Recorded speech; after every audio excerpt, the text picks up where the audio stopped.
the regime, that the securities law is not intended to protect against this sort of stuff, like you say.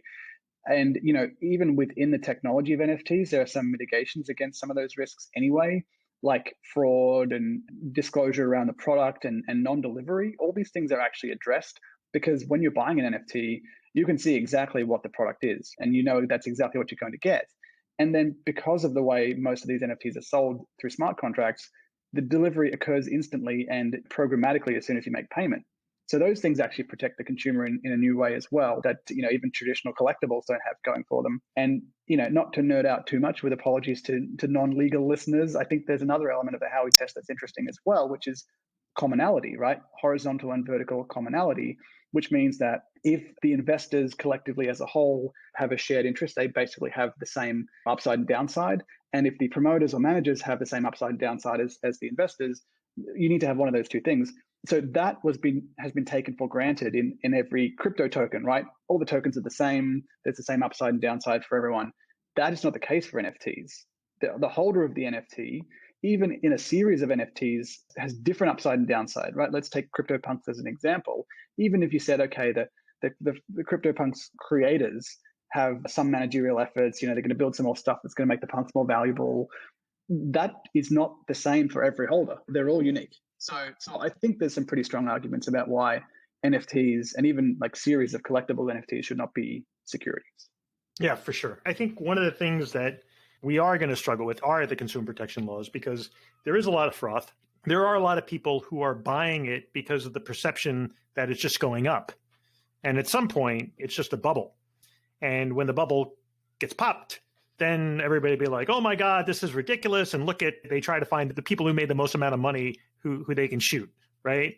And so maybe that's where you get the state AGs or whatever involved. And I'm forecasting it, but I'm not encouraging it. I just think that, with any bubble, there's sort of this period of introspection. What went wrong and who can we blame, right? I mean, it's always the case. You always want to blame somebody. I lost money. I got to blame somebody, right? So right. I think NFTs are due for that. And at some point, which is not to say that it's hard to paint with a broad brush. And some of the projects maybe are a little more, how should I say, irresponsible. And, that's unfortunate. But I think ultimately there is going to be a very solid case for it. Maybe some of the froth has to cool a little bit. And so the people who are really serious about it can get to work and think about what value are these NFTs imparting? Like, if it's a collectible, whatever it is, it shouldn't be just catering purely to Wall Street to flip it.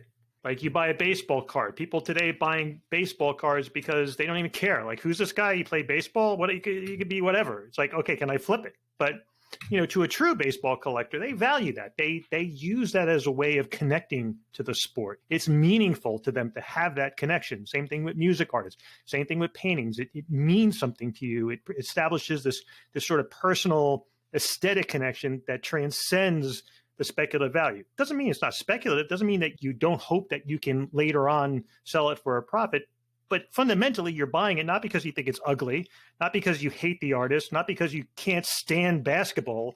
You're buying it because you have an interest in these areas, and it's a way of further connecting to it.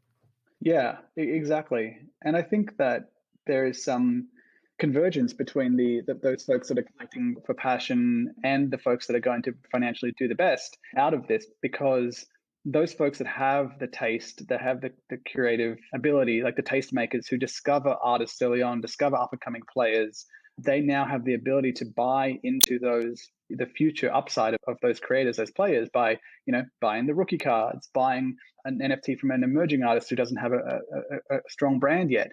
And then as that artist does succeed, as that player does grow, then those NFTs should increase in value. And I think social tokens will achieve a similar thing as well by letting people speculate on the value to be created by an individual or group. And in turn, that should enable a little more meritocracy in the way that creators are discovered, right? Like the existing power structures within the creative arts, are oftentimes concentrated in a few, like big name influencers and brands, especially with record labels and the way that whole industry works. But if we have a system where there is really a democratization of that discovery process, the way that these artists are discovered by a broad range of curators, of tastemakers, then we can really kind of break down some of those power structures as well. So it's fascinating. I love that. That was fantastic. I think about my daughter. She listened to Shawn Mendes. She was like, I think in the double or early low triple digits for his listeners when he first Yeah. was, when we Wow. first came out. Like she was really early, and she's like, this guy is going to be great. And she can say, hey, I was an early Shawn Mendes fan. So she still has that affinity for him because it's like, hey, I was part of it. I was there just when nobody else knew him. I found him, right? Like that's exciting.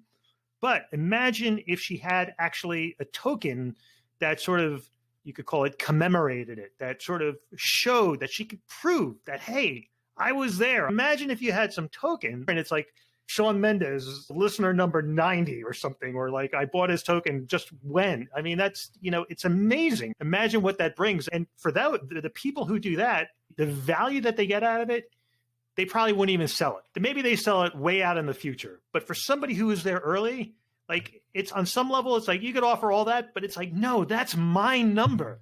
That's me there when he started or she started out. So again, I love what you said, and it so connects with me because my daughter is like loves these finding, being part of that early story. And it gives so much more. It gives so much more of the experience if she had something that kind of connected her with it. So I love that point. You can see I'm excited about it.